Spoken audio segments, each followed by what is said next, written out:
उन पर हम लोगों ने आज छापेमारी की थी। उसी क्रम में हम लोगों ने जो छापेमारी में जो चीज़ें सीज की हैं उसमें 10.5 लाख रुपए के आसपास हमने कैश को रिकवर किया है और इसके अलावा 77.5 लाख के हम लोगों ने ब्लैंक चेक रिकवर किए हैं और इसके अलावा 6 ब्लैंक चेक ऐसे हैं जो संदिग्ध स्थिति की तरफ साफ इशारा करते हैं। इसके अलावा 14 डीड और एग्रीमेंट हैं।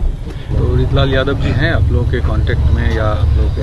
अभी हमारे कांटेक्ट में नहीं है वो, और चूंकि जैसा कि आप लोगों ने देखा है कि पूरे दिन लगभग सुबह से ही हमारी छापेमारी चल रही है। नमस्कार, मैं हूं देवांशु, आप देख रहे हैं न्यूज़ फाउंडेशन। इस वक्त जो है हम दानापुर के आरजेडी के विधायक रीतलाल यादव के आवास पर मौजूद हैं, जहां पर अभी से थोड़ी देर पहले दानापुर एएसपी भानु प्रताप सिंह ने इस रेड को लेकर बड़ा बयान दिया है। उन्होंने ये बताया है कि क्या क्या मिला है, क्या कुछ मिला है, इसकी जानकारी जो है वो विस्तार से भानु प्रताप सिंह ने जो है वो दिया है। सबसे बड़ी बात कि कोई हथियार जो है वो अब तक जो है वो रीतलाल यादव के घर से बरामद जो है वो नहीं हुआ है।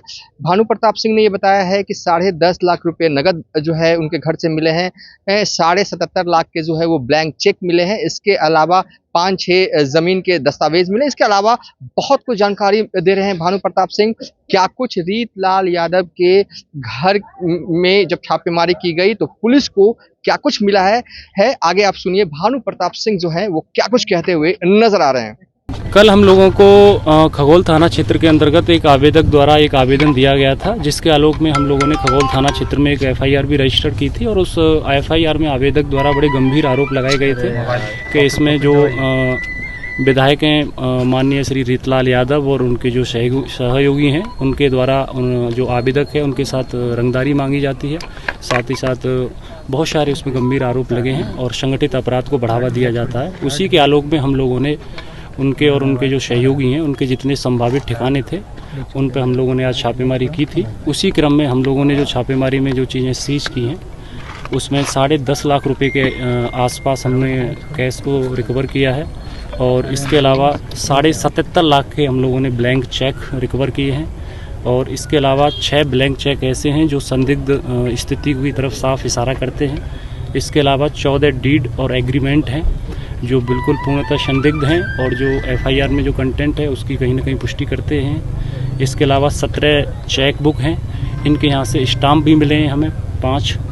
इसके अलावा 6 पेन ड्राइव हैं, एक वॉकी टॉकी भी मिला है और इसके अलावा अन्य लोगों के ऐसे हमें ज़मीन से संबंधित कागजात मिले हैं जो कहीं ना कहीं जो फुर्जरी है या कूट रचित डॉक्यूमेंट जिसको कहते हैं उनकी तरफ इशारा करते हैं। इसके अलावा और भी बहुत सारी छोटी छोटी हमें चीज़ मिली है जो मेजर रिकवरी थी, हम लोगों ने आपके साथ शेयर कर दी है और इसमें आगे की कार्रवाई की जा रही है। आगे क्या गिरफ्तारी के लिए भी प्रयास? अभी हम लोग इसमें अनुसंधान कर रहे हैं और जो भी इसमें कानून संगत कार्रवाई है वो हम इसमें पूरा करेंगे और इसमें सख्त एक्शन लेंगे हम लोग। तो रीतलाल यादव जी हैं आप लोगों के कांटेक्ट में या आप लोगों के? अभी हमारे कांटेक्ट में नहीं है वो, और चूंकि जैसा कि आप लोगों ने देखा है कि पूरे दिन लगभग सुबह से ही हमारी छापेमारी चल रही है तो वो आवास पे नहीं पाए गए हैं और जिन जिन लोगों के नाम थे तो कोई भी हम लोगों को अभी नहीं मिला है और उनसे पूछताछ की जाएगी जो भी है। जैसे हम लोगों को अभी तक हमारे पास ऐसी कोई सूचना नहीं है, लेकिन अब चूंकि रेड ऐसा नहीं है कि अभी ख़त्म हो गई है, आगे भी चलेगी जैसे हमें ज़रूरत होगी उस हिसाब से और हम लोग इसमें बड़ा सख्त एक्शन लेंगे। जैसा कि हम लोगों ने बताया कि कोई भी आवेदक अगर हम लोगों के पास अगर एक छोटी भी सूचना शेयर करता है तो हम उसे बड़ी गंभीरता से लेते हैं और हमने पहले भी बोला था, अब भी बोलते हैं, अगर किसी को कुछ लगता है तो निसंकोच अपनी बात को रख सकता है। रंगदारी की शिकायत किसी बिल्डर की तरफ से थी, व्यवसायी की तरफ से थी? वो डिटेल्स हम अभी आपको साझा नहीं कर सकते, उनकी जान को खतरा हो भी सकता है ना, तो बाद में आप लोग उसको जो है, हमारा काम है कोई भी व्यक्ति आता है उसकी गोपनीयता को भी रखना या फिर उसकी जान माल की सुरक्षा को भी ध्यान में रखना, तो वो लोग हम आपसे विशेष कितना रंगदारी मांगने की बात है? उसमें एग्जैक्ट अमाउंट है, अभी हमें याद नहीं है। कई लोगों के खिलाफ शिकायत कितने लोगों पे आरोप लगे हैं सर? इसमें लगभग 11 लोगों के आसपास हैं उन लोगों पे जो आरोप लगे हैं और भी उसमें अन्य व्यक्ति हैं, अज्ञात व्यक्ति हैं और उन सब के खिलाफ इसमें आरोप लगे हैं। हथियार भी बरामद हुआ? अभी तक नहीं हुआ है हथियार। कैश वाली रकम एक बार फिर बता पाएं कितना? मैंने आपको बताया 10.5 लाख रुपए कैश बरामद हुआ है। इसके अलावा 77.5 लाख के ब्लैंक चेक हमें मिले हैं। किस तरह के ये हैं? अब वो अनुसंधान का विषय हम बहुत सारी डिटेल्स नहीं आपको शेयर कर सकते हैं, और इसमें हमें ज़रूरत होगी तो इसमें आर्थिक अपराध इकाई की हम लोग फिर मदद लेंगे इसमें। इतने बड़े पैमाने पे रेड हुआ, इतने फोर्स लगाए गए, 700-800 कहा जा रहा है कि फोर्स इस पे लगाया गया था, क्या शंका थी पुलिस को, क्या लग रहा था? नहीं, फोर्स की जो कैलकुलेशन 800 आपका है वो गलत आंकलन है। फोर्स हमारे 200 के अराउंड थी। अब चूँकि फोर्स हमें इसलिए भी कैलकुलेशन करना पड़ता है कि अगर कोई ऐसी घटना न हो जाए, पुलिस पर हमला न हो जाए, या फिर ऐसी कोई न्यूसेंस क्रिएट नहीं हो जाए, और पूर्णतः एक सुरक्षित एनवायरनमेंट में छापेमारी हो और कोई भी जो स्थिति है वो अव्यवस्थित न हो, बाधित न हो, तो उसको ध्यान में रखते हम लोग अपना आकलन करते हैं, उसके दृष्टिकोण से परिवार के लोगों से पूछताछ हुई कुछ?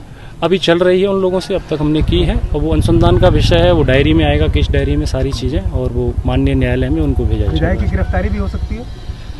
इन चीज़ों पर अनुसंधान का विषय है ये सारी चीज़ें, और ये आपको पता चल जाएगा थोड़ी समय में, बहरे रखिए उसको। ठीक।